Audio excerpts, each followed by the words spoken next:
Scott Brown here. Today's exciting episode is about my favorite nailer, the Hikoki Hitachi Metabo 18 gauge nailer. So the reason I use this 18 gauge nailer for scribers is because it has very thin nails. I use a sealant when I'm putting on my scribers anyway, so that's going to do a lot of the adhering. Having the thin 18 gauge pins to keep it in place while the sealant goes off is super handy. You don't have to fill such big holes, and that's why I like this nail gun. So some of the things that I like about it the most: it is relatively lightweight. Now, relatively. If you pick up the Hikoki framing gun, one of the things that people really don't like about it is the weight, and I'm one of those people. This is definitely heavier than, say, a pass load, which is what a lot of builders in New Zealand use. I've always had the pass load straight brad nailer, and this has definitely got more weight in it than the pass load has. So the Hitachi 18 gauge is a battery only nail gun. No gas, just the battery. There's air in this tank here that is compressed, and that fires the nail in. When you use a gas nailing gun, a lot of the gas residue gets over all the parts that are inside, and it clogs up over time, so you have to service it to prevent that from happening. Whereas with this one, I've had it for probably 18 months now, and I haven't touched it, I haven't serviced it once. You just fire the battery thing on there, and it's ready to go. Let's go put some scribe.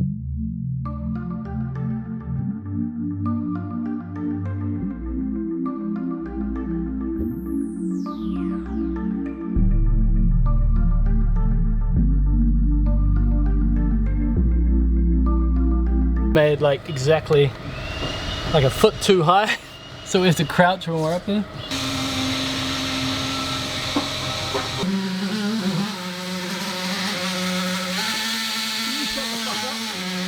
There we go.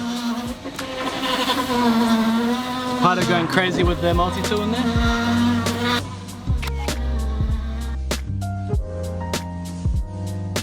So some of the things I really like about this gun, like I said, it's super light for a battery only nail gun, and the thin pins. If you look in here, there's a relatively small hole, so when the painter comes, all he has to do is probably fill it once, sand it, and then it's ready to paint. One of the things that I don't like about this nail gun is the rubber tip. So that should have a rubber tip on it, and I've lost my second rubber tip since getting this nail gun. It just falls off really easily. So on one hand it's good because it's so tiny, you can see exactly where your nail is going, but it just sort of wobbles around. I should have glued the second one on after the first one fell off, but I just never got around to it. Another thing that I'm not a big fan of is the hook. It's kind of got like a one-size-fits-all hook. This is kind of like a rafter hook for a framing gun, and I'm almost certain it's the same as a framing gun. I'll have to check that, but you don't really need that for a finishing gun. I'm never really hanging this on joists or rafters. It really just hangs on my tool belt, and it's a little bit too big for that. So if that was sort of half the size and just locked in there, it'd be a bit handier.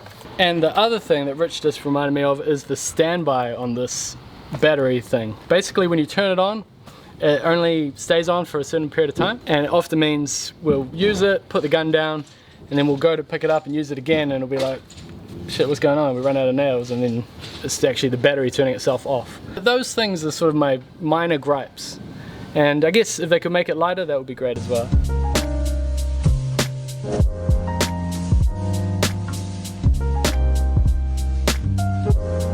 So the good thing about this gun is it fires really easily. You don't need to put much pressure on it. Usually when you don't have the rubber tip and you push the nail gun and you put a dent, an extra dent, but you don't have to push that hard on this gun, so it's not too much of an issue.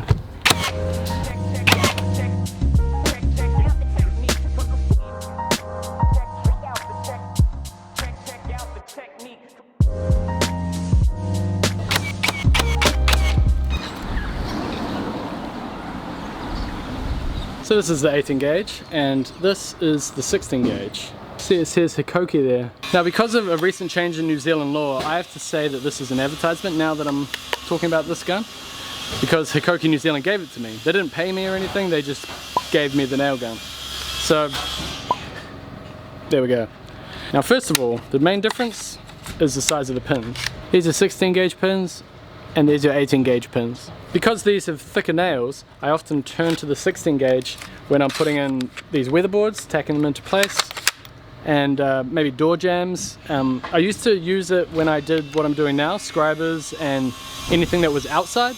but I found the 18 gauge was strong enough for that. I used this a little less than I used to. It's less precise with this rubber tip here. See that rubber tip? You get used to it over time, but when you're not used to it, it can be hard to know exactly where that nail's going to end up with such a bulbous kind of tip to it. But it's, other than that, it's largely the same gun as the 18 gauge. I just prefer the 18 gauge for those reasons. Let's see if I was right about the rafter hook. So this is the 18 gauge nailer, and that's the rafter hook. The 16 gauge has the same belt hook, and yeah, that's what I thought. It's sort of the same hook on all guns. Now I understand the size of it on this one. It's got this big magazine to clear, so that actually ends up being a pretty good size for your tool belt. Whereas this one here, there's no magazine to clear, so you end up with just this extra large hook that sort of makes it droop like that on your tool belt rather than like that.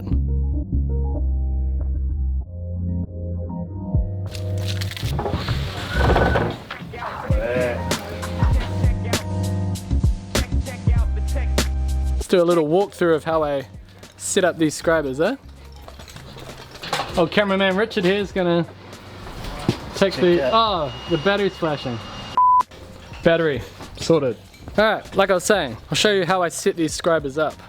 There you go, take two, Richard. How good would it be if we could just change batteries, eh? What do you mean? Halfway through the day, but oh, need a new battery. There's two things to establish when you're doing scribers. You want to be parallel to the facing. I've set this up so it's hard on the weatherboard here, and there's a gap from the weatherboard to the scriber at the bottom, and that's because the window's doing the same thing. It's slightly out like that.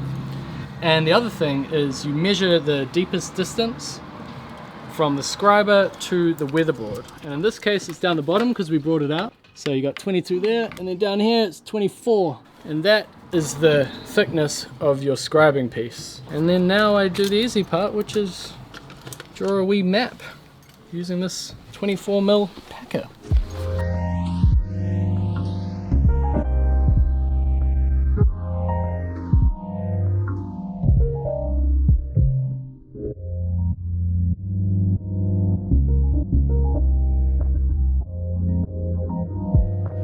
There's no exact science to marking the bottom of each weatherboard. What I like to do is I like to go down a touch, maybe like 2mm, and then I do my mark. See, if I just marked it there, my mark will be higher than the weatherboard, and it would be wrong basically.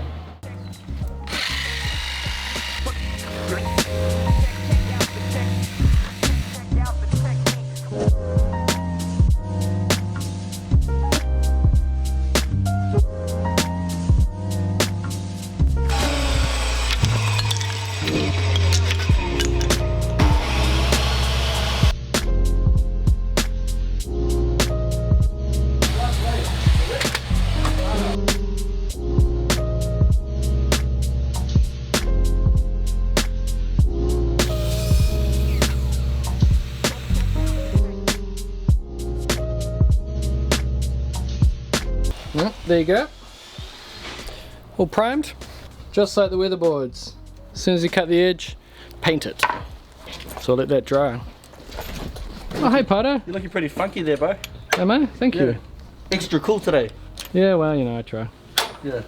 How's the inside work going? Oh, perfection. What's your thoughts on finishing guns, bro? But today's video is about my favorite finishing gun, which is the 18 gauge Hikoki. Yeah, that's awesome. Is that the thinner ones? Yeah.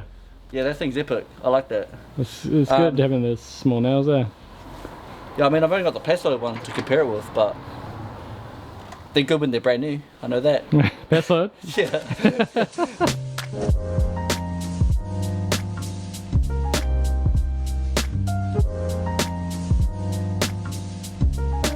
So the sealant isn't so much to fill any gaps. It's more of like a second barrier, and I sort of leave it to the painter to fill the sort of lines that are still there. You know, you get a bit more on these ones because the weatherboards are not as stable. I probably could have got that tighter. But yeah, that's pretty much how we do scribers. You can spot the nail holes, but they're not that big compared to your weatherboard nail holes, you know? That's the advantage of that 18 gauge pin gun. Pato made a good point about the Paso. It's much more lightweight and easier to handle, but you do get that disadvantage of the maintenance and the pop.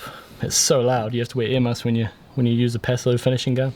So all in all, with those things aside, the belt hook that could be a bit smaller, the light, the standby light that could stay on longer, and the rubber tip that could be more secure, it's still my favorite nail gun and my favorite choice for finishing nails. I've always been a straight brad kind of person. I know a lot of guys, especially in New Zealand, like the angled bradders. Even when I had the Paso, I had a straight brad, so that's what I'm used to. Yeah, this is my favorite nail gun, so if they could improve those things, it would be even better.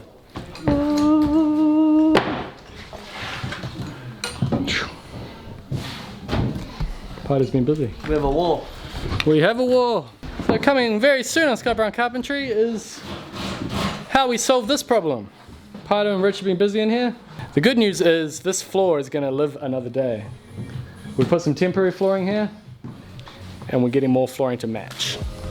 Oh yeah, and you didn't miss an episode. I didn't show us putting head flashings in and the last couple of weatherboards. It's a lot of tedious work, but has to be done. We got an inspection for that head flashing, they passed it, and we finished those last couple of weatherboards. It's just getting this in, eh? That's the tricky powder. Oh, yay. Boom. So I've just got to do more scribers, and the painter's arriving any day now to paint this outside area. And then we can get rid of the scaffold. Woo!